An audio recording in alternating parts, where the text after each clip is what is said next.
Hier, je discutais avec une de mes consultantes, une consultante qui a déjà fait appel à moi en ce qui concerne l'hypnose, que ce soit en collectif ou bien en individuel. Elle est déjà très satisfaite des séances que nous avons pu faire ensemble et elle souhaitait commencer l'accompagnement éclosion. J'ai donc pris un moment avec elle pour savoir s'il était vraiment opportun qu'elle le fasse. Nous avons discuté, échangé et puis nous avons pris rendez-vous pour la semaine prochaine pour la première séance. Puis, en discutant, nous nous sommes aperçus que cette personne a une hyper émotivité du fait de sa blessure d'abandon et de sa dépendance affective. Et donc, je me suis permise de lui parler des fleurs de Bach. Elle m'a écoutée attentivement et elle m'a dit que lors de sa séance d'hypnose, elle voulait rajouter une séance de fleurs de Bach. Donc, nous avons pris un rendez-vous. Et elle m'a dit « Je t'accorde toute ma confiance, tu le sais ».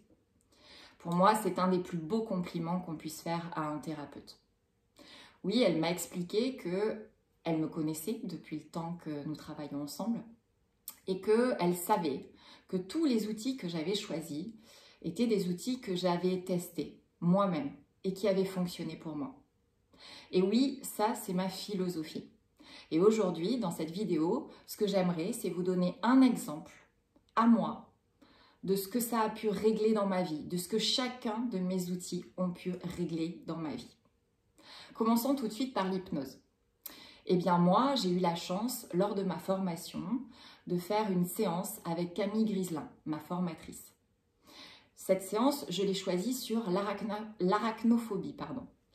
Évidemment, j'étais phobique des araignées, et ce depuis toute petite, pensant que c'était héréditaire, en tout cas hérité de ma mère, qui est pareil.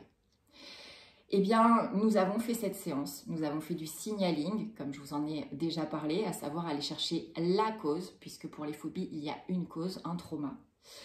Et aujourd'hui, je ne suis plus arachnophobe. Comment ça se manifestait auparavant? Vraiment de manière très foudroyante, c'est-à-dire qu'elle soit petite ou grosse, l'araignée me terrorisait. J'en étais à ne pas ouvrir les fenêtres, acheter des tonnes de produits chimiques pour faire des barrières autour de mes ouvertures, faire en sorte qu'elles ne rentrent pas. Et lorsque j'ouvrais, je restais devant les fenêtres quelques minutes pour pouvoir m'assurer qu'aucune araignée ne rentrait. Lorsqu'il y avait une araignée qui rentrait chez moi, je fondais littéralement en larmes et surtout, je faisais des crises de nerfs. J'en étais arrivée à appeler mon ex-mari, voire mes parents qui habitent à 150 km pour venir tuer l'araignée. J'étais totalement dans l'incapacité de gérer cette araignée, de la tuer de près, de loin, impossible. Aujourd'hui, je n'ai plus ce problème.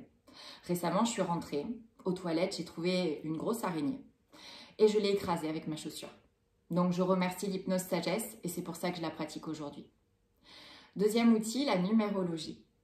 Oui, je suis numérologue, tout simplement parce que mon thème numérologique, la première fois qu'il m'a été fait en 2019, m'a permis d'avoir un déclic formidable. En fait, pendant 35 ans, j'ai vécu en ressentant des choses au fond de moi, mais que je refoulais, que je freinais, parce que ce n'était pas ce que mon entourage, mes parents, attendaient de moi. Donc, je vivais une vie qui n'était pas la mienne. Lorsque la numérologue que je suis allée voir m'a délivré mon thème, je me suis effondrée. Je me suis mise à pleurer. Tout simplement parce que tout ce qu'elle me renvoyait, c'est exactement ce que je ressentais depuis 35 ans à l'intérieur de moi et que je me refusais de montrer parce que je pensais que c'était pas bien, que c'était pas normal. Depuis ce déclic, eh bien, il s'est passé plein de choses dans ma vie. Je suis notamment devenue entrepreneuse du cœur, thérapeute, et je vous accompagne tous les jours. Et je nourris mes racines, mes besoins. Je nourris en fait la sève de mon arbre, je nourris mes nombres et je suis beaucoup plus épanouie. Troisième outil, le coaching. J'ai choisi de me former au coaching sagesse, donc comme l'hypnose. Eh bien, il se trouve qu'au moment où j'étais en train de me former, je venais de rencontrer quelqu'un et je n'arrivais pas à ouvrir mon cœur. J'avais extrêmement peur, peur de l'amour. Eh bien, j'ai été coachée en fait pour ouvrir mon cœur. Pour enlever cette croyance que l'amour fait souffrir. Parce que non, ce n'est pas l'amour qui fait souffrir. C'est quand l'amour n'est pas vraiment de l'amour ou se passe mal. Mais l'amour, lorsqu'il est vrai, il ne fait pas souffrir. Et grâce à ce coaching, j'ai pu m'ouvrir à une de mes plus belles relations qui a commencé en début d'année. Voilà pour le coaching et pourquoi aujourd'hui je suis persuadée de ce qu'il apporte. Ensuite, j'ai décidé de me former aux fleurs de bac. Là encore une fois, ce n'est pas un hasard. Tout simplement, au moment où je me cherchais, je ne savais pas encore ce que j'allais faire de ma vie. J'avais l'idée effectivement de devenir thérapeute, entrepreneur du cœur. Mais tout allait contre moi dans ma tête. Tout simplement parce que autour de moi, dans mon entourage, dans ma famille, il n'y a pas d'entrepreneur. Donc déjà, on n'est pas formaté à ça. Et puis aussi parce que j'avais peur. Et puis mon entourage me reflétait ses peurs. Et donc ce qui s'est passé, c'est que j'étais très indécise. Je trouvais toujours des raisons de repousser. Et donc j'ai eu la chance d'avoir accès aux fleurs de bac. Et notamment cette fameuse fleur qui s'appelle folle avoine, qui m'a permis de trouver le chemin, de trouver ma vocation. En quelques jours, je me suis décidée à m'ouvrir à l'hypnose. Et c'est comme ça que je suis devenue la femme que je suis aujourd'hui. Donc évidemment, aujourd'hui, je vous propose les fleurs de bac en sachant que moi, elles sont devenues une vraie philosophie de vie puisque je suis hypersensible et que les fleurs de bac aident à maintenir l'équilibre émotionnel. Donc forcément, moi, je les utilise au quotidien. Enfin, dernier outil, je suis devenue animatrice de cercles de parole. C'est une dimension un peu plus spirituelle de mon métier aujourd'hui. Et je voudrais vous en parler parce que ça a été une expérience un peu particulière pour moi la première fois. Je suis rentrée dans un programme d'1 an pour renaître à moi-même. Et il y avait plusieurs outils dans ce programme, dont les cercles de parole.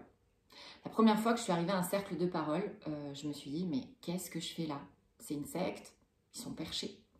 Tout simplement parce que j'étais totalement déconnectée de mon énergie féminine. J'étais une femme extrêmement yang, dans la lumière, dans le mouvement, dans la parole, dans l'action, tout ce qui est très masculin. Je n'avais plus du tout d'énergie féminine en moi. La douceur, l'accueil, le partage, la bienveillance, l'ouverture du cœur, c'est quelque chose que je n'avais plus par défense. Mais aussi parce que c'est ce que la société nous inculque aujourd'hui à nous les femmes pour reprendre le pouvoir. Et ce n'est pas la bonne manière de reprendre le pouvoir, puisqu'une femme dans son yin est une femme puissante.